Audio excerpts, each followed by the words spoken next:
Welcome back. One of the area's newest schools is looking at a new way of learning. It's about finding ways to apply more hands-on learning to different subjects in a room called the Makerspace. Inside the library at Sunrise Elementary School, there's more than just books. There's also a makerspace where students can learn about art, robotics, coding, and more. It doesn't necessarily have to be learning from a book. It can be learning by doing. Or you're learning in the books, and now you want to apply what you've learned. And so, hey, look at that. We got a space for you to do that right here next to the library.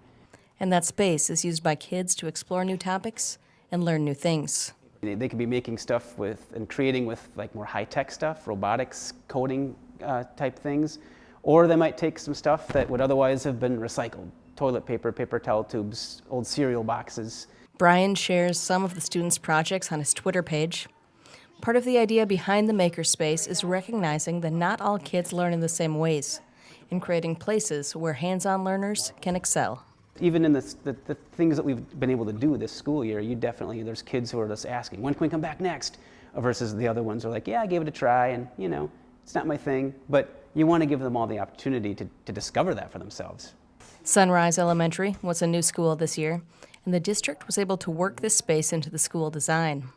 Brian admits that a fair amount of cereal boxes come directly from his house, and wrapping paper and boxes are brought in by several teachers. But when it comes to the more high-tech end of things, that's where the funding is necessary. Part of that funding was provided by the Anoka-Hennepin Educational Foundation, a nonprofit that provides grants for equitable and innovative experiences for students. We've looked at opportunities like makerspaces as a way to pilot this creative new hands-on approach to learning in a more traditional library setting. The foundation also donated money for a makerspace at Ramsey Elementary School this year, saying that this is a great way to provide learning opportunities to many students. It's just a great way to leverage new kinds of learning with new tools for learning.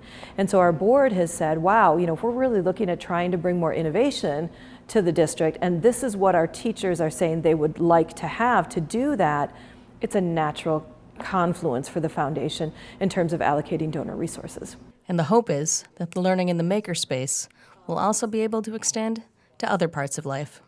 Trying and failing is definitely something that if you're in a makerspace a lot, you need to be okay with, especially if hey, this didn't quite work how I planned. Great, fix it.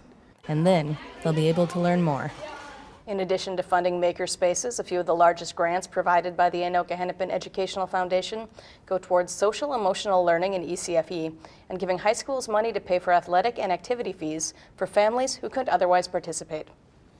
The Anoka-Hennepin Educational Foundation is getting ready for its biggest fundraiser of the year. The Northern Stars celebration includes dinner, entertainment, a live auction, and more. And some of the live auction items include this year a trip to the National Zoo in Washington, D.C., tickets to next year's NHL Winter Classic at Target Field, and a trip to Las Vegas. The event will be February 8th at the Bunker Hills Event Center, and we have more information about how you can get tickets right now at northmetrotv.com.